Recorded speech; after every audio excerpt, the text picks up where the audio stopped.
All right, everyone. Now I want to talk about the variables that you can modify with your rehab program and to try to get your progressive building, whether it's biological, psychological, and possibly socially.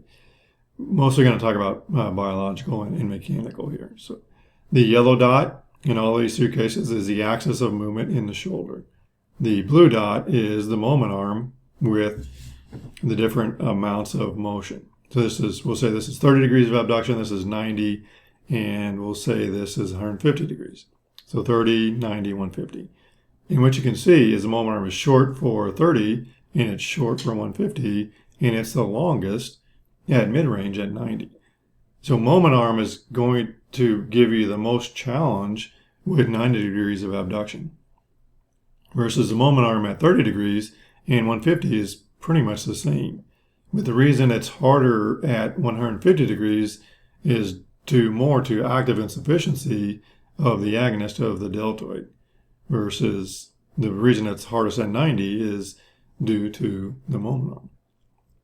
And so those are a couple variables you can modify: lever arm, gravity, load. What is your reps times your sets?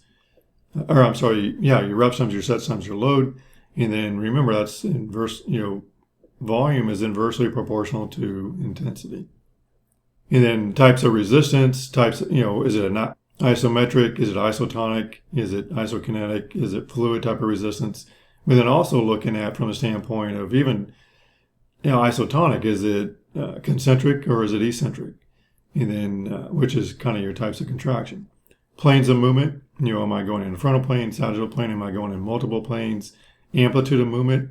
So, if, maybe in this case, I start here and I only go to mid-range. Versus if I go to end range now, so I don't really have gravity affecting me because I'm gravity minimized. But now if I go from here to here, it's going to be a certain amount of hard. But then if I go from here to here, the reason it's going to get hard is because my external rotators are more actively insufficient. Stability of platform, is this person standing on a stable base, unstable base, like all those different variables. Then also remember your variables of your movement pattern. So squat, where you're starting upright and squatting down. The lunge is a similar movement, but it's unilateral. One leg is in front. Hinge movement, where it's predominantly moving at the hip, so more like a deadlift movement versus a squat. Pushing exercises, bench press, you're pushing kind of away from your body. Pulling would be like a single arm row, something pulling towards you. And then kind of the other category is carry, brace, or counter, which would be a lot of what people would put core stabilization in those types of examples. So those are just some of the variables that you can modify. There's many variables, and it's like you can go type of contraction. You can use tempo. Maybe I'm lowering for 3 seconds. I'm holding. The variables other things I have in there is. You can do supersets, you can do compound sets. Like there's all kinds of variables you can adjust. What you want to make sure is you're not changing multiple variables at one time.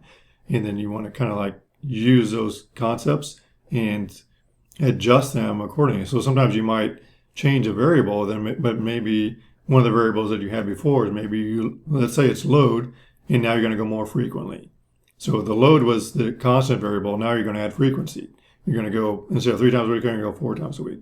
So now maybe you lower your load. You don't keep adding variables with increasing each one. So I'll give us a specific example here in the next video. All right, everybody, take care.